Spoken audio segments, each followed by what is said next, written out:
అందరికీ నమస్కారం. శ్రీహరి నివాసం ఛానల్కు స్వాగతం. విష్ణు సహస్రనామంలో 108 శ్లోకాలు ఉంటాయి. 108 శ్లోకాలలో 1000 నామాలుంటాయి. విష్ణు సహస్రనామంలో మొదటి నామం విశ్వం. విశ్వమంతా తానే అయినవాడు అనగా నామరూపాత్మకమై చిత్రాతి చిత్రమై వికసించి విస్తరించి విరాజిల్లుచుగానవచ్చు. సకల చరాచర జడ చైతన్య సంహితమగు ప్రపంచమంతా తానే అయినవాడు, సకల విషయములందు సంపూర్ణమైనవాడు అని అర్థం. రెండవ నామం విష్ణువు అనగా అంతటా తాను వ్యాపించి ఉన్నవాడు, సర్వవ్యాపకుడు అంటే అంతటా తానే ఉన్నాడు అని అర్థం. మూడవ నామం వషట్కారః అనగా వేదమంత్ర స్వరూపి వషట్క్రియకు గమ్యము. యజ్ఞములలో ప్రతి మంత్రము చివర మంత్రజాలమును వషట్ అనే శబ్దముతో వదులుతారు. అంటే అంతటినీ నియంత్రించి పాలించువాడు అని అర్థం. నాలుగవ నామం భూతభవ్యభవన్ ప్రభుః అంటే భూతకాలము, వర్తమాన కాలము, భవిష్యత్ కాలము, 3 కాలములకు అధిపతి. 3 కాలములలోనూ అన్నిటికీ ఆయనే ప్రభువు అని అర్థం. ఐదవ నామం భూతకృద్ అంటే సకల భూతములను సృష్టించువాడు, ప్రళయకాలమును సకల భూతములను నాశనం చేయువాడు అని అర్థం. ఆరవ నామం భూతభృద్ అంటే సమస్త భూతములను పోషించువాడు అనగా భరించువాడు అని అర్థం. ఏడవ నామం భావః అనగా అన్నిటికీ ఉనికి అయి ఉన్నవాడు, తనలో సర్వ విభూతులను ప్రకాశింపచేసేవాడు, సమస్త చరాచర ప్రపంచమంతా వ్యాపించి ఉండేవాడు అనే అర్థాలున్నాయి. తాను రూపొందించిన సృష్టి తనకన్నా భిన్నం కాకపోవటంతో శ్రీ మహావిష్ణువు సర్వవ్యాప్తిగా ఉన్నాడని భావం. ఒక మాటలో చెప్పాలంటే సర్వం తానే అయినవాడు అనడానికి భావః అనే నామం సరిపోలుతుంది. ఎనిమిదవ నామం భూతాత్మ అనగా సమస్త భూతములకు తాను ఆత్మయ్యుండువాడు, సర్వ జీవకోటి యందు అంతర్యామిగా యుండువాడు, సర్వభూతాంతరాత్మకుడైన భగవానుడు సమస్త శారీర మనుగడులకు కీర్తి అయి సాక్షి అయుండు చైతన్యము కలవాడు అని అర్థం. తొమ్మిదవ నామం భూతభావనః అనగా అన్ని భూతములను సృష్టించి పోషించి నిలుపువాడు, జీవులు పుట్టి పెరుగుటకు కారణమైనవాడు, తల్లిదండ్రుల వలె జన్మనిచ్చి పెంచు పోషించువాడు భగవానుడు, అతడే జగత్పిత అని అర్థం. పదవ నామం పూతాత్మ అనగా కర్మఫల దోషములు అంటని పవిత్రమైన ఆత్మ. పూత అనగా పవిత్రమైన, ఆత్మ అనగా స్వరూపము గలవాడు, పవిత్రాత్ముడు. భూతములు ఆవిర్భవించి వృద్ధి చెందుటకు భగవానుడు కారణమైనను జీవగుణములలో సంబంధం లేనివాడు అని అర్థం. పదవ నామం పూతాత్మ అనగా కర్మఫల దోషములు అంటని పవిత్రమైన ఆత్మ. పూత అనగా పవిత్రమైన, ఆత్మ అనగా స్వరూపము గలవాడు, పవిత్రాత్ముడు. భూతములు ఆవిర్భవించి వృద్ధి చెందుటకు భగవానుడు కారణమైనను జీవగుణములలో సంబంధం లేనివాడు అని అర్థం. 11వ నామం పరమాత్మ అనగా పరమమైన అంతకు అధికం లేని ఆత్మ. సర్వులకు తానే ఆత్మ గాని తనకు వేరే ఆత్మయుండని వాడు. నిత్య శుద్ధ బుద్ధ ముక్త స్వరూపులమైన కార్యకరణముల కంటే విలక్షణమైన వాడు. తాను సర్వులకు ఆత్మయే, అతనకు మరో ఆత్మ లేనివాడు. 12వ నామం ముక్తానాం పరమాగతిః ముక్తులైన వారికి అనగా జనన మరణ చక్రముల నుండి విముక్తి పొందిన వారికి పరమాశ్రయమైన వాడు. గతి అనగా గమ్యము. పరమ అను విశేషణము యొక్క అర్థము ఉత్తమము. ఏది గ్రహించినా పిదప మరొకటి గ్రహించనవసరం లేదో, యథాస్థానం చేరిన జ్ఞానికి పునర్జన్మ ప్రసాదించదో అది ఏ పరమగతి అని తెలియదగును. 13వ నామం అవ్యయః తరుగులేనివాడు అనగా తాను చేరిన వారిని మరల జనన మరణ చక్రములలో పడనీయనివాడు. వినాశనము కానివాడు మరియు వికారము లేనివాడు అని అర్థం. 14వ నామం పురుషః అనగా ముక్తులకు పుష్కలముగా బ్రహ్మానంద భావమును ప్రసాదించువాడు, శరీరమందు శయనించి ఉన్నవాడు, సమస్తములకు పూర్వమై ఉన్నవాడు, జగత్తునకు పరిపూర్ణతనిచ్చువాడు అని అర్థం. 15వ నామం సాక్షి అనగా సర్వమును ప్రత్యక్షముగా చూచువాడు, సమస్తము తెలిసినవాడు, భక్తులు ఆనందమును వీక్షించి ప్రీతితో కటాక్షించువాడు అని అర్థం. 15వ నామం సాక్షి అనగా సర్వమును ప్రత్యక్షముగా చూచువాడు, సమస్తము తెలిసినవాడు, భక్తులు ఆనందమును వీక్షించి ప్రీతితో కటాక్షించువాడు అని అర్థం. 16వ నామం క్షేత్రజ్ఞః అనగా శరీరమను క్షేత్రమున విరసిల్లుచు నాశనరహితుడై క్షేత్రతత్వమును తెలిసినవాడు, ముముక్షువుల పరమార్థమైన శుద్ధ సచ్చిదానంద పరబ్రహ్మానుభావమును తెలిసి వారినక్కడికి చేర్చువాడు అని అర్థం. 17వ నామం అక్షరః అనగా నాశనరహితుడు, ఎన్నడును కల్పాంతమునందు కూడా నశింపక నిలిచియుండువాడు, ముక్తులు ఎంత అనుభవించినా తరగని అనంత సచ్చిదానంద ఐశ్వర్య స్వరూపుడు అని అర్థం.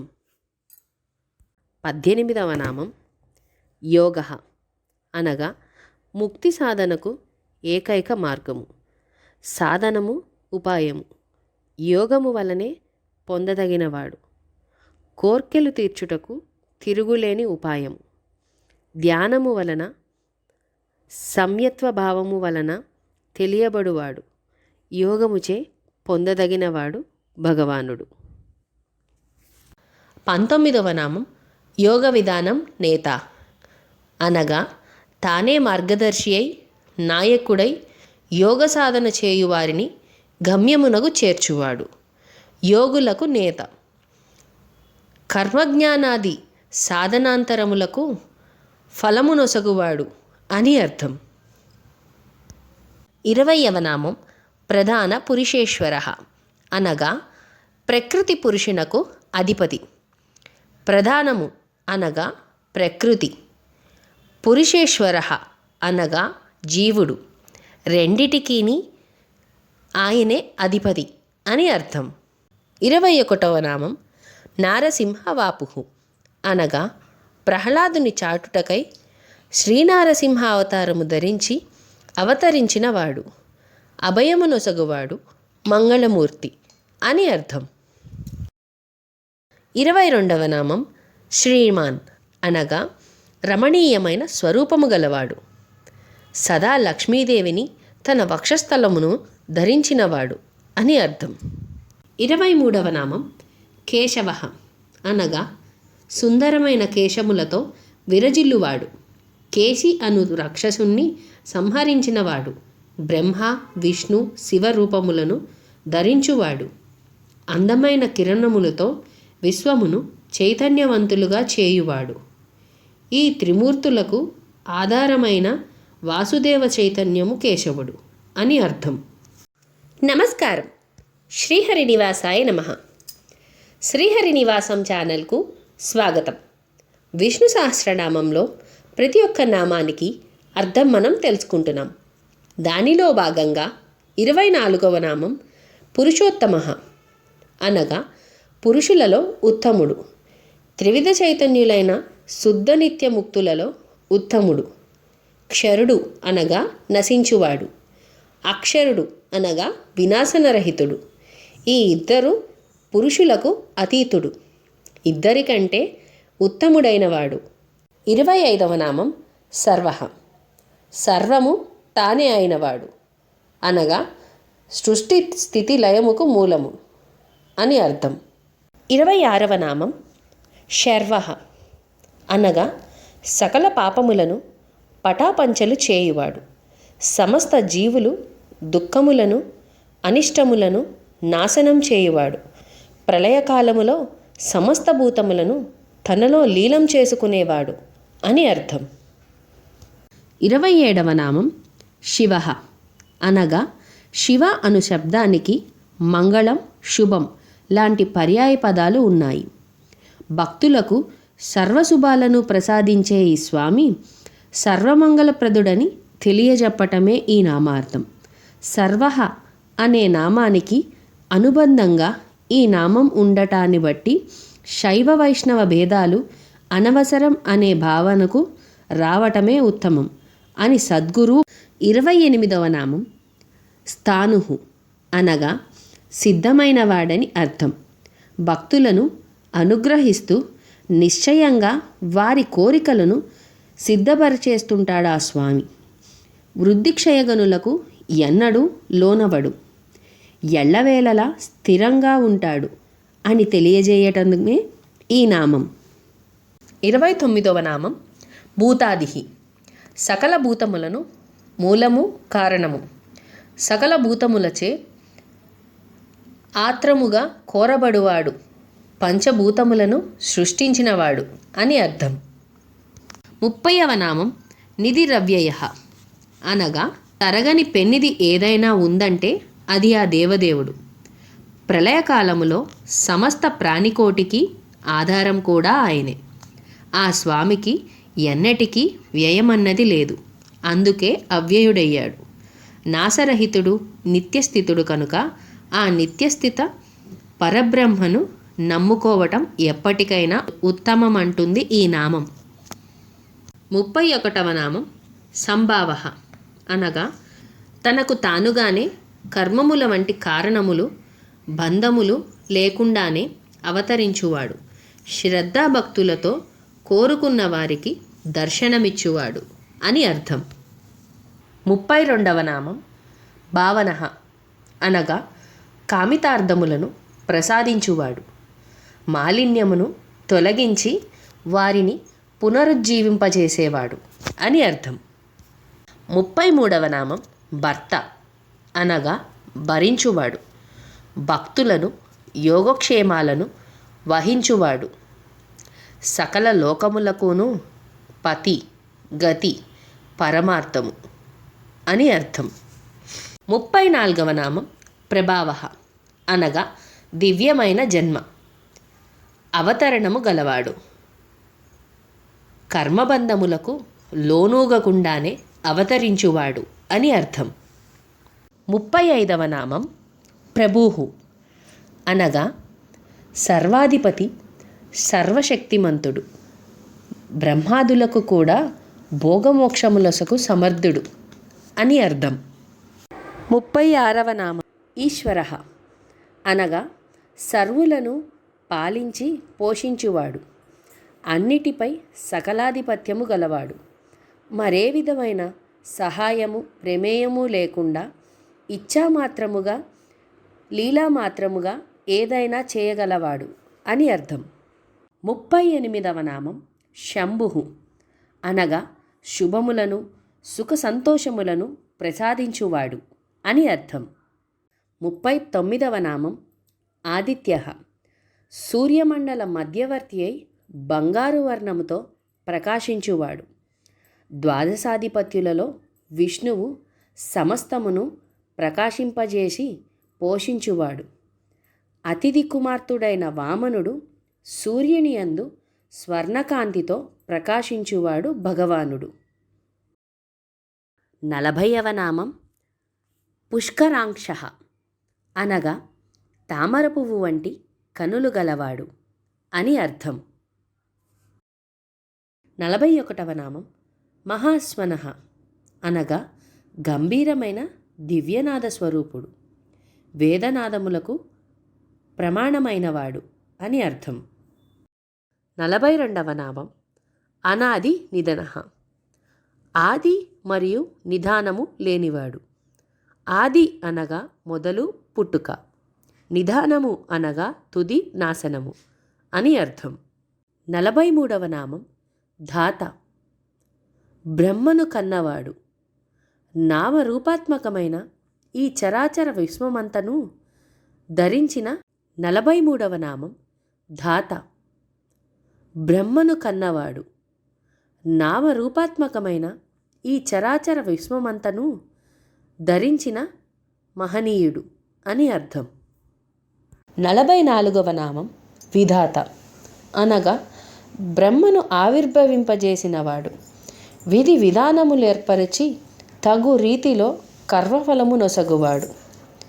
సర్వమును కదిలించిన సర్వమును కనిపెట్టి ధర్మబద్ధముగా ఫలితమునందించి పోషించుచుంటచే ఆదిదేవుడు విధాత అయ్యను. 45వ నామం ధాతురుత్తమ. బ్రహ్మ కంటే శ్రేష్ఠుడు ముఖ్యుడు. సృష్టికి మూలమైన సమస్త ధాతువులలోనూ ప్రధానము తానే అయినవాడు అని అర్థం. 46వ నామం అప్రమేయ అనగా ఏ విధమైన ప్రమాణాలతోనూ ఆ స్వామిని తెలుసుకోవటం సాధ్యపడనిదని అర్థం. అంటే ఆయన మహిమను, తేజస్సును అంచనా వేయటం ఎవరికీ చేతనయ్యే పని కాదు. ఎలాంటి కొలతలకు అందనివాడు ఆ స్వామి. సాధారణ ప్రమాణాలతో ఆ భగవంతుణ్ణి నిర్వహించటం, వివరించటం అసాధ్యం.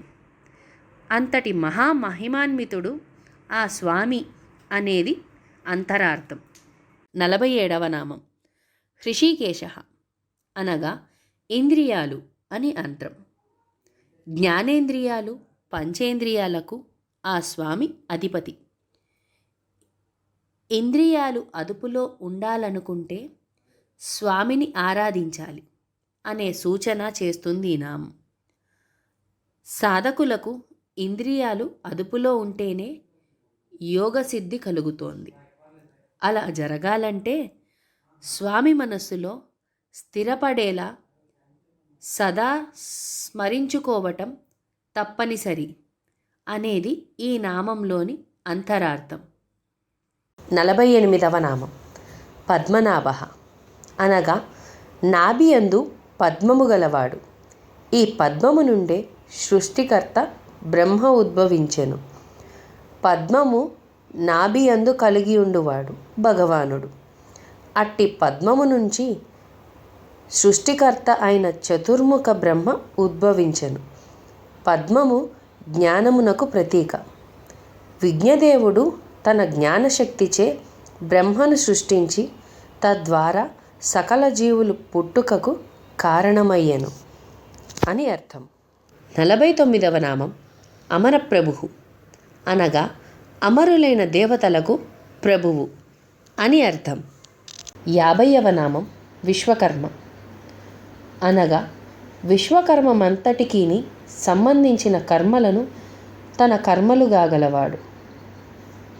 విశ్వమును సృష్టించినవాడు, విశ్వరచన చేయగలుగువాడు భగవానుడు అని అర్థం.